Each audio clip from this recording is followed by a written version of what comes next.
So I'm not here to claim that there's no such thing as oppression, unfairness, brutality, discrimination, unfair use of power, all of those. Anyone with any sense knows that hierarchical structures tilt towards tyranny, and that we have to be constantly wakeful to ensure that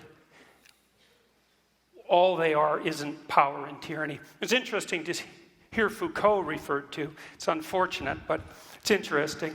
You know, because Foucault, like his French intellectual confreres, essentially believed that the only basis upon which hierarchies were established is power.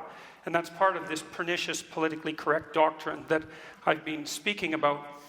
When a hierarchy becomes corrupt, then the only way to ascend it is to exercise power. That's essentially the definition of a tyranny.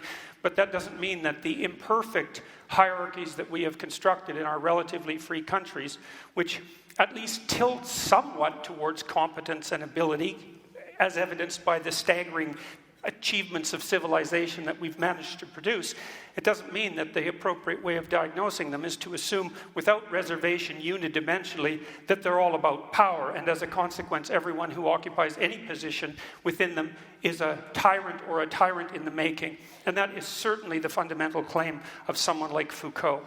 And it's part and parcel of this, what would you call it, this ideological catastrophe that's political correctness. I'm not here to argue against progress.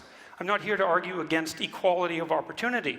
Anyone with any sense understands that even if you're selfish, you're best served by allowing yourself access to the multiplicitous talents of everyone, and to discriminate against them for arbitrary reasons unrelated to their competences. It's abhorrent. That has nothing to do with the issue at hand.